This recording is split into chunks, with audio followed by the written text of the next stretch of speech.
നമസ്കാരം. പ്രണവ്, പ്രവീൺ ഈ രണ്ടുപേരുടെ ചാനൽ നേരത്തെ നമ്മളൊരു വീഡിയോ ചെയ്തതാണ്. അതിനകത്ത് അതിനുശേഷം പ്രണവിൻ്റെ അനിയനായ പ്രവീൺ ഒരു വീഡിയോ ആയിട്ട് വന്നു. പ്രവീണും ഫാമിലിയൊക്കെ വന്നിട്ട് മൃദുലയെ വളരെ മോശമായിട്ടൊക്കെ പറയുന്നുണ്ടായിരുന്നു. അപ്പം പലരും മൃദുലയെ മോശം കമൻ്റൊക്കെ ഇട്ടു. അവരുടെ വീഡിയോയ്ക്ക് കീഴിൽ വരെയൊക്കെ ചെയ്തു. ഒരു വീടാകുമ്പോൾ പ്രശ്നങ്ങളുണ്ടാവും, സ്വാഭാവികമാണ്. പക്ഷേ ഇവിടെ വിഷയം അതൊന്നുമല്ല. ഇന്ന് പ്രണവ് ഒരു വീഡിയോ ആയിട്ട് വന്നിട്ടുണ്ടായിരുന്നു. പ്രണവും മൃദുല ഒരു വീഡിയോ ആയിട്ട് വന്നിട്ടുണ്ടായിരുന്നു. മൃദുലയ്ക്ക് വ്യാപകമായ തെറിവിളിയാണ് കേൾക്കുന്നത്.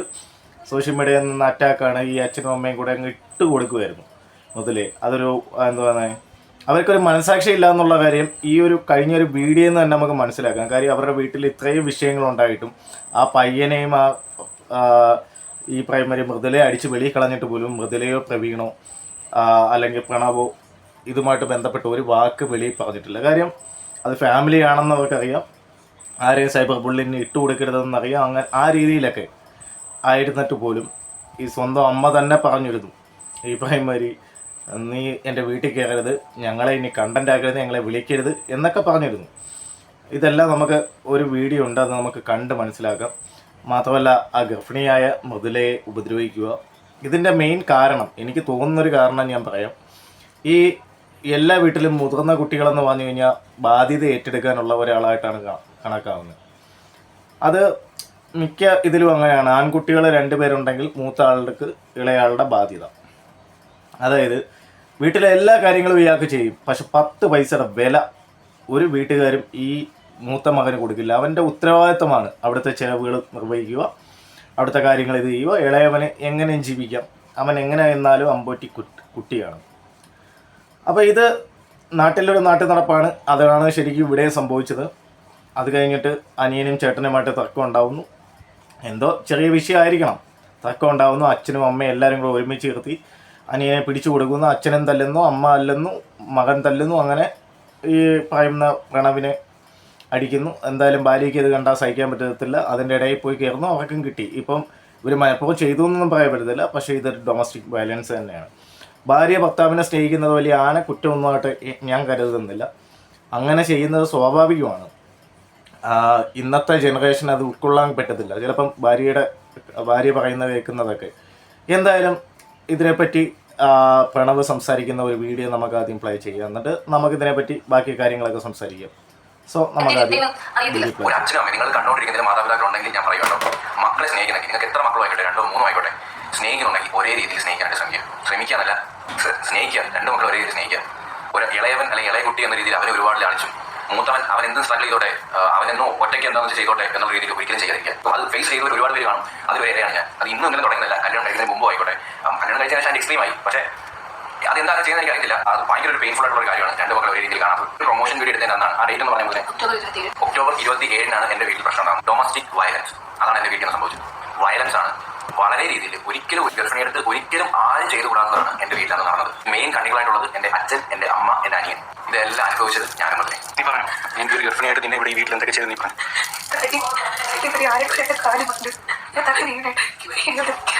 അച്ഛനും ഇളയ മോനും തന്ന സമ്മാനം 2 പേര് പിടിച്ചു അടിച്ചു. 2 പേര് പിടിച്ചു അടിച്ചത് അങ്ങനെ മാറിയും കുട്ടി ഇറങ്ങിപ്പോ പറഞ്ഞില്ലേ.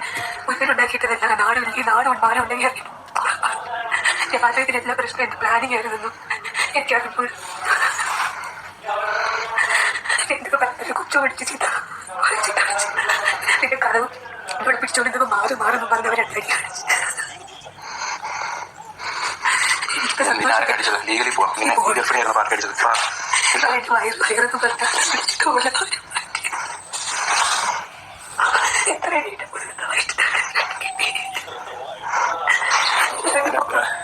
ഒരു മക്കൾ നിങ്ങൾ കൊണ്ടുവന്നുണ്ടെങ്കിൽ അച്ഛനും അമ്മയും ഞാൻ പറയും, കേൾക്കാൻ പറയും, സങ്കടമുണ്ട് പറയും. 2 മക്കൾ ഒരേ രീതി സ്നേഹിക്കണം. ഇല്ലാന്നുണ്ടെങ്കിൽ വളർത്താൻ നിൽക്കരുത്. ആദ്യമേ ഒഴിവാക്കണം. സീരിയസായിട്ട് അത്രയ്ക്ക് വിഷമമുള്ളതാണ് ഞാൻ ഈ വീട്ടിൽ അനുഭവിക്കുന്ന കഷ്ടപ്പാട്.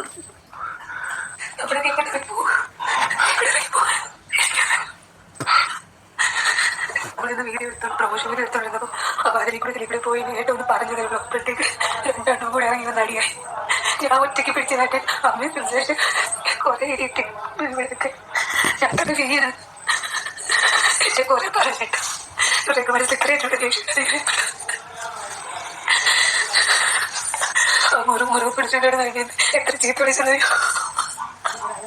ഞാനും എന്റെ കുടുംബം കോളം തൊട്ട് കൂടി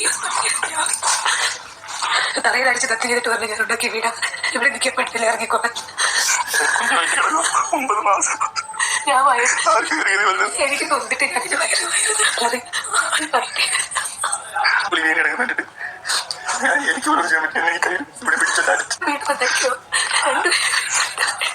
നമുക്ക് പോകാനായിട്ട് കിട്ടുണ്ടെങ്കിൽ നിൽക്കുന്നത് എല്ലാത്തിനും കാരണം ഞാനാണ്. അമ്മയും പറയും 10 മാസം മുന്നേ ഒരു കുഴപ്പമില്ല. ഞാൻ മഴ തൊട്ടിയ പിന്നെ ഞാൻ എന്ത് ചെയ്യുന്നു?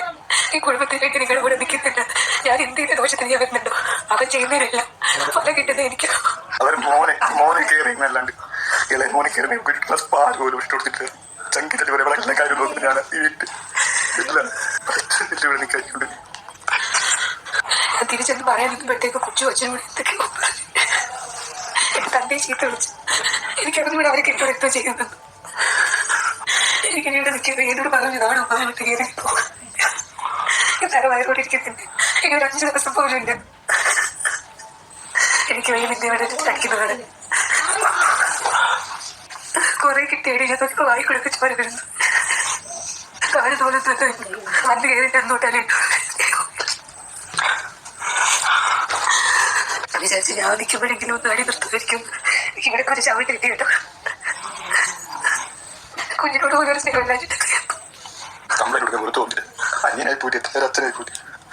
ഭാഷയിൽ വന്ന് കുറെ അടി അടിച്ചേട്ടത്തിന് അച്ഛനോട് നിൽക്കുന്നുണ്ട്.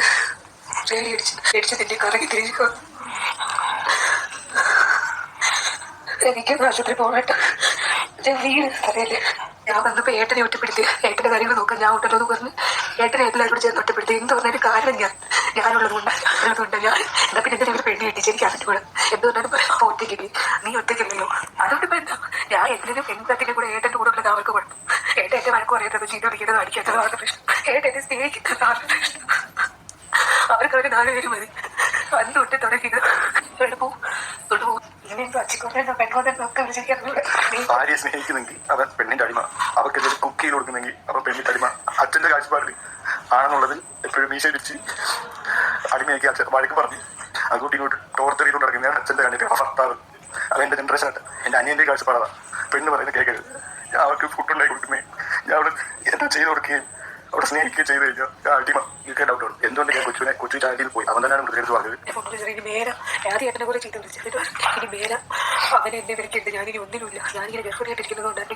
ഈ പ്രവീണിന്റെ വീഡിയോ കണ്ടപ്പോൾ തന്നെ എനിക്ക് നല്ലൊരു സംശയം ഉണ്ടായിരുന്നു. കാര്യം ഇവിടെ അപ്പനും അമ്മയും എല്ലാവരും കൂടെ ഒരുമിച്ച് നിൽക്കുക. സ്വാഭാവികമായിട്ടും എന്തുകൊണ്ടാണ് ഞാൻ ഈ പ്രണവിനെ കൂടുതൽ ഇത് ചെയ്യുന്നതെന്ന് പറഞ്ഞു കഴിഞ്ഞാൽ വീഡിയോയിൽ ഇനിയും ഉണ്ട് കുറച്ച് കാര്യങ്ങളും കൂടെ ഞാൻ സപ്പോർട്ട് ചെയ്യുന്നതെന്ന് പറഞ്ഞാൽ പ്രണവ് സാധാരണ അച്ഛനും മകനുമായിട്ട് അല്ല 2 സഹോദരങ്ങൾ തമ്മിലുള്ള വിഷയത്തിൽ മാതാപിതാക്കൾ ഒപ്പം നിൽക്കില്ല എന്ന് പറയുന്നതിന് കാരണം എന്ന് വെച്ച് കഴിഞ്ഞാൽ ഒരാളുടെ കല്യാണം കഴിഞ്ഞാണെങ്കിൽ ആ വീട്ടിൽ എന്ത് കിടന്നാലും ആ പെൺകുട്ടിയുടെ കുറ്റവും.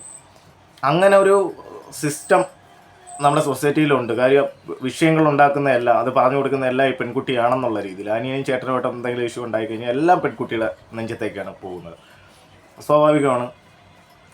പക്ഷേ ഇവിടെ ഈ പറയുമാതിരി ഒരു വേർതിരിവ് അത് ഉണ്ടാവാറുണ്ട്. സ്വാഭാവികമായിട്ട് ഇളയ മകൻ എന്നുള്ള രീതിയിൽ ഇത് ഉണ്ടാവാറുണ്ട്. മൂത്ത കുട്ടിക്ക് സ്വാഭാവികമായിട്ടും അവനോടാണ് സ്നേഹം കൂടുതലെന്നും തോന്നാറുണ്ട്. പക്ഷെ ഒരു പ്രായപരിധി വരെയൊക്കെ അത് നമുക്ക് അംഗീകരിച്ചു കൊടുക്കുക. അത് കഴിഞ്ഞും ഇത് തന്നെ കാണിക്കുവാണെങ്കിൽ അത് അംഗീകരിക്കാൻ കഴിയില്ല. കാര്യം മകനാണ്, അവന് ജോലിയില്ല, കൂലിയില്ല എന്ന് കരുതി അവൻ എന്ത് തോന്നിയ ദിവസം കാണിച്ചാലും ന്യായീകരിക്കുക എന്ന് പറയുന്നത് ആ തന്തയുടെ ഒരു നല്ല ഗുണമായിട്ട് എനിക്ക് തോന്നുന്നില്ല. എന്തായാലും എനിക്ക് ആക്ച്വലി ഇത്രയും വീഡിയോ കണ്ടിട്ട് ഞാൻ മറ്റേ വിഷയം പ്രതികരിച്ചിട്ടില്ലായിരുന്നു. കാര്യം ഞാൻ കുറച്ച് ബിസി ആയിരുന്നു.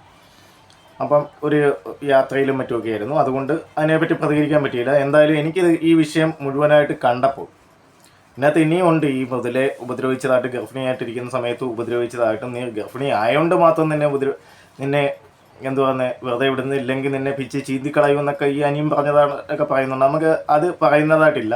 പക്ഷേ ഈ ഒരു വീഡിയോ നമുക്ക് കണ്ടാൽ മനസ്സിലാവും അവർ അന്നേ ദിവസം തന്നെ അവരുടെ ആ പ്രശ്നം നടന്ന വീടിനകത്ത് വെച്ച് എടുത്ത വീഡിയോ ആണ് ഇതിനകത്ത് ഉൾപ്പെടുത്തിയിരിക്കുന്ന ഭാഗം. ആ എടുത്ത ദിവസം അത് കഴിഞ്ഞിട്ട് ഒരു വെളിയിൽ വന്ന് കാറിൽ തിരിച്ച് പോകാൻ നേരത്തുള്ള ആ ഒരു സങ്കടവും വിഷമങ്ങളും ഒക്കെ അവർ ഇത് പറയുന്നുണ്ട്. സോ ഈ അനിയൻ എന്ന് പറയുന്ന ഒരു ജോലിക്കും പോകത്തില്ല. 1 മണിക്കും 2 മണിക്കാണ് ആകെ വീഡിയോ എടുക്കാൻ വേണ്ടി ഹെൽപ്പ് ചെയ്യുന്നതിനപ്പുറം അവൻ വിളിച്ചാൽ പോലും അവൻ 1 മണിക്കോ 2 മണിക്കൊക്കെ ഉണരും. സ്വാഭാവികമാണ്. 2 പിള്ളേരുണ്ടെങ്കിൽ ഇളയവൻ നല്ല മടിയൊക്കെ കാണാൻ സ്വാഭാവികമായിട്ടും ചാൻസ് ഉണ്ട്. നമുക്കങ്ങനെ ഉറപ്പിച്ച് പറയാനോ ഒക്കത്തില്ല. ചിലപ്പം ചിലർ ഇളയ കുട്ടികൾ അധ്വാനിച്ച് ഇതാവുന്നത്. അത് ആൺകുട്ടികൾ 2 ആൺകുട്ടികൾ ഉള്ളിടത്താണ് ഇത്തരം പ്രശ്നങ്ങൾ വളരെ കൂടുതൽ. സോ എന്തായാലും എനിക്ക് കണ്ടിട്ട് ഭയങ്കര ജെന്യൂനായിട്ട് തോന്നിയ ഒരാളാണ് ഈ പ്രണവായാലും അതായാലും മൃദുലയായാലും. അവർ 2 പേരും ഭയങ്കര ജെന്യൂനായിട്ടാണ് ചെയ്യുന്നത്. മാത്രമല്ല ഈ ഒരു ഇഷ്യൂവിൽ തന്നെ ആരെയും സൈബർ ബുള്ളിനെ ഇട്ട് കൊടുക്കുന്നത് എന്നുള്ള രീതിയിലാണ് അവരുടെ വീഡിയോ എല്ലാം കണ്ടപ്പോൾ എനിക്ക് തോന്നിയത്. പക്ഷേ നേരെ മറിച്ച് ഈ പ്രവീൺ വന്നിരുന്ന് വീഡിയോ ചെയ്തപ്പോൾ ഭയങ്കരമായിട്ട് ഈ പെൺകുട്ടിയെ അവരുടെ കുടുംബത്തേക്ക് ഇത് ചെയ്യുന്നുണ്ട്. അവരുടെ കുടുംബ വിഷയങ്ങൾ എടുത്തിട്ട് വെളിയിലേക്ക് കൊടുക്കണ്ട എന്ന് ഈ പ്രണവ് വിചാരിച്ചിട്ട് പോലും പ്രവീൺ എന്ന് പറയുന്ന വ്യക്തി അവിടെ അവരുടെ കുടുംബത്തിലൊരു അംഗമാണ്, അല്ലെങ്കിൽ അവരുടെ ഈ ചേട്ടൻ്റെ ഒരു കുഞ്ഞതിനുണ്ട് എന്ന് പോലും മാനിക്കാതെ ആ ഗർഭിണിയായ ഒരു സ്ത്രീയെ സൈബർ ബുള്ളിന് ഇട്ട് കൊടുക്കുമായിരുന്നു. നാറിയ പ്രവൃത്തിയാണ്. ഒരു കാരണവശാലും നമുക്ക് പ്രവീണിനൊപ്പം നിൽക്കാൻ കഴിയില്ല. അപ്പോൾ എന്തായാലും തുടർന്ന് എന്തായാലും അവർ തമ്മിലുള്ള വിഷയമാണ്, അത് മുന്നോട്ട് പോകുമ്പം തീരും. പിന്നെ അപ്പം എന്നിട്ട് നീയൊക്കെ എന്തിനാണ് ഇത് സംസാരിക്കുന്നതെന്ന് പൊതുധാരണയുണ്ടായിരിക്കും. യൂട്യൂബിനൊരു നിയമമുണ്ട്, അതും കൂടെ നിങ്ങൾ അറിഞ്ഞിരിക്കണം. യൂട്യൂബിൽ നിങ്ങളൊരു വീഡിയോ ഇട്ട് കഴിഞ്ഞാൽ അത് പബ്ലിക്കാക്കി കഴിഞ്ഞാൽ, നിങ്ങൾ പ്രൈവറ്റ് പ്രോപ്പർട്ടി ആയിട്ട് ഇരിക്കുന്നിടത്തോളം കാലം നിങ്ങളുടെയാണ്. പബ്ലിക്കാക്കി കഴിഞ്ഞാൽ അത് യൂട്യൂബാണ്. യൂട്യൂബ് കണ്ടീഷനിൽ നമുക്ക് എന്ത് വേണമെങ്കിലും ചെയ്യാം. അതിനകത്ത് കുറച്ച് ലീഗൽ ഇതുണ്ട്, അത് വെച്ച് നമുക്ക് റിയാക്ട് ചെയ്യാനുള്ള റൈറ്റ്സ് ഉണ്ടായതുകൊണ്ട് മാത്രമാണ് റിയാക്ഷൻ ചാനലുകൾ ഉണ്ടായത്. അപ്പോൾ അതിനെപ്പറ്റി അഭിപ്രായം പറയുകയാണെങ്കിൽ ഇപ്പോൾ പോലീസിന് കേസ് കൊടുക്കുന്നുണ്ട്. പോലീസിന് കേസ് കൊടുത്താൽ സ്വാഭാവികമായിട്ടും പോലീസിൽ കേസെടുക്കാം.